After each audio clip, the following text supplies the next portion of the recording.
नमस्कार दोस्तों, स्वागत है आपका ऑनलाइन समाधान में। और आज हम बात करने वाले हैं बिरसा प्रधानमंत्री फसल बीमा योजना के बारे में, जिसमें हम जानेंगे कि बिरसा प्रधानमंत्री फसल बीमा योजना क्या है। और इसके साथ हम ये भी जानेंगे कि बिरसा फसल बीमा योजना के अंतर्गत आपको कौन कौन से लाभ मिलने वाला है। साथ ही साथ ये भी हम जानेंगे कि बिरसा प्रधानमंत्री फसल बीमा योजना का आवेदन आप कहां से और कैसे करा सकते हैं, और इसके लिए आपको क्या क्या डॉक्यूमेंट लगने वाले हैं। तो चलिए शुरू करते हैं। इससे पहले अगर आप इस चैनल में नए हैं तो चैनल को सब्सक्राइब जरूर कर लें, जिससे आपको सरकारी योजनाओं की जानकारी ऐसे ही मिलते रहे। तो चलिए शुरू करते हैं। हम जानते हैं कि बिरसा प्रधानमंत्री फसल बीमा योजना के अंतर्गत आपको क्या क्या लाभ मिलने वाला है, और साथ में हम ये भी बात करेंगे कि बिरसा प्रधानमंत्री फसल योजना के अंतर्गत आपको क्या क्या जानकारी है जो आपको जाननी जरूरी है।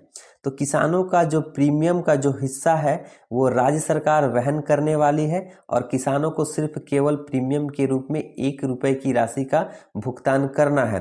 बाकी का जो प्रीमियम है वो राज्य सरकार इसका भुगतान करने वाली है। तो इसके लिए सिर्फ आपको केवल 1 रुपए की राशि ही देनी है। और साथ साथ अगर आप खुद से इसका आवेदन करना चाहते हैं तो आप इसके ऑफिशियल वेबसाइट से इसका आवेदन कर सकते हैं। अगर आप इसका आवेदन अपने नज़दीकी सीएससी सेंटर से कराते हैं तो प्रीमियम के रूप में केवल 1 रुपए की राशि का ही आपको भुगतान करना है। और इसके अलावा आप जो ऑनलाइन जो फी होगा उसको आपको भुगतान करना होगा। जैसे कि आपको बता दें कि जहाँ पे कम वर्षा होते हैं और फसल का नुकसान अगर आपका होता है तो भी आपको इस योजना का लाभ मिलने वाला है। साथ ही साथ अगर आप अपने फसल का कटाई कर चुके हैं और 14 दिन के अंदर अगर किसी भी तरह का प्राकृतिक आपदा आता है और आपका फसल खेत में ही बर्बाद होता है तो भी आपको इस योजना का लाभ मिलने वाला है।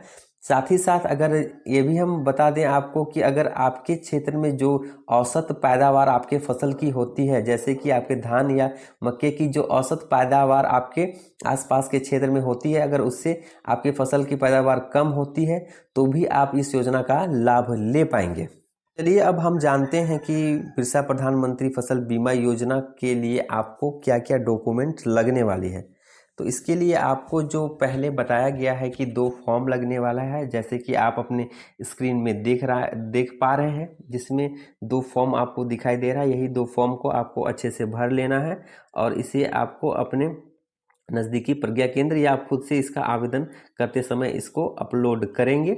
साथ ही साथ आपको अपना आधार कार्ड, आपका बैंक पासबुक और आपके ज़मीन का जो ऑनलाइन रसीद है वो आपको आवश्यक पड़ेगी। तो आप इसको आवेदन को करने से पहले इन 3 डॉक्यूमेंट्स को ज़रूर से ज़रूर अपने पास रख लें। साथ ही साथ अपना एक पासपोर्ट साइज फ़ोटो भी अपने साथ रख लें, जिसके द्वारा आप इस आवेदन को कर पाएंगे। तो इस योजना का आवेदन पत्र वंशावली का फॉर्म आपके जो स्क्रीन में जो दिख रहा है उसी तरीके से होने वाला है।